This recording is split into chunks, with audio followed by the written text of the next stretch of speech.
नमस्कार। हम सब हमेशा से अच्छाई और बुराई की कहानियां सुनते आए हैं, है ना? पर आज की कहानी कुछ खास है।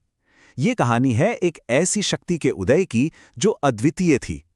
एक ऐसी शक्ति जिसका जन्म ही हुआ था अधर्म को खत्म करने के लिए। जरा सोचिए, एक ऐसी शक्ति जिसे ना कोई देवता हरा सकता है, ना कोई असुर और ना ही कोई इंसान। सवाल यह है कि आखिर ऐसी शक्ति पैदा कैसे हुई? चलिए, इसी सवाल का जवाब ढूंढने के लिए इस कहानी में थोड़ा और गहरा उतरते हैं। तो इस कहानी की शुरुआत होती है एक बहुत ही कह सकते हैं अजय अत्याचारी से, जिसका नाम था महिषासुर। और इसकी जड़ थी उसका अहंकार। प्राचीन काल में महिषासुर एक बेहद शक्तिशाली असुर हुआ करता था। महिषासुर की कहानी में जो सबसे दिलचस्प मोड़ है ना, वो है उसका वरदान। और उसी वरदान में छिपी एक बहुत बड़ी भूल। देखिए, उसने ब्रह्मा जी की इतनी कठोर तपस्या की कि उसे यह वरदान मिल गया कि कोई भी देवता, असुर या इंसान उसे मार नहीं पाएगा। मतलब वो अजय हो गया। लेकिन अपने घमंड में, अपने अहंकार में वो एक बात भूल गया।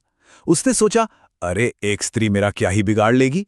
और बस यही उसकी सबसे बड़ी और आखिरी गलती साबित हुई। और बस जैसे ही ये शक्ति मिली, वो नशे में चूर हो गया। इसी अजेय होने के घमंड में उसने सीधा स्वर्ग पर हमला बोल दिया। और जानते हैं क्या हुआ?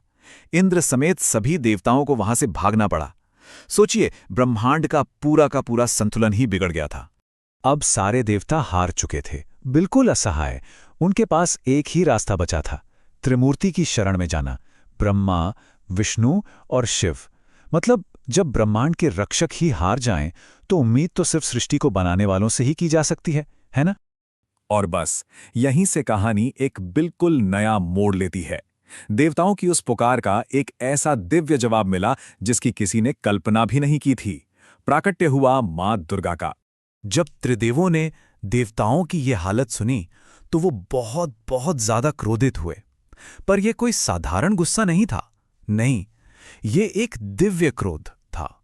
ऐसा क्रोध जिसमें विनाश नहीं, बल्कि सृजन की, कुछ नया बनाने की शक्ति छिपी हुई थी।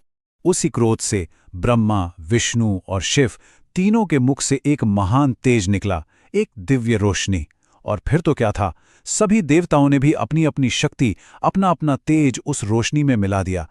और उसी महाप्रकाश पुंज से प्राकट्य हुआ मां दुर्गा का, परम शक्ति की देवी, जिनका जन्म, याद रखिए, किसी गर्भ से नहीं हुआ था, बल्कि बुराई को खत्म करने के लिए सभी देवताओं की मिलीजुली ऊर्जा से हुआ था। अब बारी थी उन्हें महिषासुर का सामना करने के लिए तैयार करने की। तो हर देवता ने अपनी सबसे खास, सबसे शक्तिशाली चीज उन्हें सौंपी।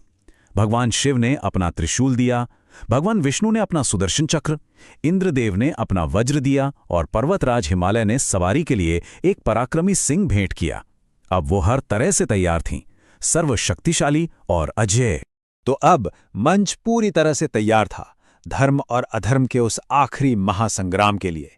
ये कोई मामूली लड़ाई नहीं होने वाली थी। नहीं, ये तो पूरे ब्रह्मांड की व्यवस्था को फिर से स्थापित करने की जंग थी। युद्ध का ऐलान कैसे हुआ, ये भी सुनिए।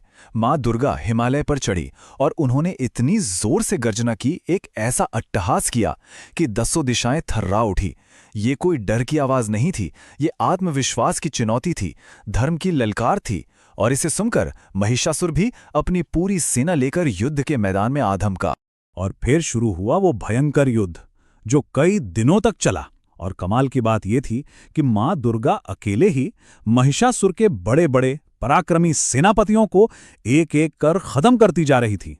जब महिषासुर ने देखा कि अरे, मेरी तो पूरी सेना ही खत्म होने वाली है, तब जाकर उसे खुद मैदान में उतरना पड़ा। पर महिषासुर कोई सीधा साधा योद्धा नहीं था जो आमने सामने लड़े। वो मायावी था, एक बहुरूपिया। वो पल पल में अपना रूप बदल रहा था। उसका एक ही मकसद था, देवी को कंफ्यूज करना, उन्हें भ्रम में डालना। वो लगातार अपने रूप बदल रहा था। कभी एक विशाल खूंखार भैंसा बनकर हमला करता, तो अगले ही पल एक ताकतवर हाथी बनकर सब कुछ कुचलने की कोशिश करता। और हद तो तब हो गए जब वो देवी को भरमाने के लिए खुद एक भयंकर शेर का रूप ले लेता। मतलब वो हर रूप में अधर्म की ही लड़ाई लड़ रहा था। लेकिन कहते हैं ना, छल और अधर्म की उम्र ज्यादा लंबी नहीं होती। और अब वो समय आ ही गया था, महिषासुर मर्दिनी की विजय का समय। और उस जुल्म के खात्मे का समय। यहाँ पर एक सवाल सोचना बहुत जरूरी है। जब बुराई अपनी हद पार कर दे, जब वो अपने सारे छल कपट सारी ताकत इस्तेमाल कर ले, तो आखिर में होता क्या है? महिषासुर ने भी यही किया। उसने अपने आखिरी सबसे ज्यादा गुस्से वाले हमले के लिए एक बार फिर अपने भैंसे का रूप लिया और पूरी ताकत से देवी की तरफ दौड़ा। पर इस बार देवी ने उसे कोई मौका नहीं दिया। उन्होंने उसे सीधा अपने पैरों के नीचे दबाया, अपने त्रिशूल से उसकी छाती पर प्रहार किया और ठीक उसी पल जैसे ही महिषासुर अपने असली रूप में उस भैंसे के शरीर से बाहर निकलने की कोशिश करने लगा, उन्होंने अपनी तलवार से उसका सिर धड़ से अलग कर दिया। खेल खत्म। और महिषासुर के मरते ही पूरे ब्रह्मांड में मानो शांति छा गई। देवताओं ने आसमान से फूलों की बारिश की और हर तरफ सिर्फ जय जयकार गूंजने लगी। अधर्म का अंत हो चुका था। और उसी पल सभी आभारी देवताओं ने मिलकर मां दुर्गा को एक नया नाम दिया, महिषासुर मर्दिनी, जिसका मतलब है महिषासुर का वध करने वाली। और ये नाम हमेशा के लिए उनकी इस महान जीत का प्रतीक बन गया। तो इस पूरी कहानी से हमें सीखने को क्या मिलता है? इसका जो संदेश है ना, वो आज भी इतने युगों बाद भी उतना ही जरूरी है। इसमें दो बहुत गहरी बातें छिपी हैं। पहली तो ये कि बुराई चाहे कितनी भी ताकतवर क्यों ना हो जाए, कितनी भी बड़ी क्यों ना लगने लगे, आखिर में उसे सच और धर्म के आगे घुटने टेकने ही पड़ते हैं।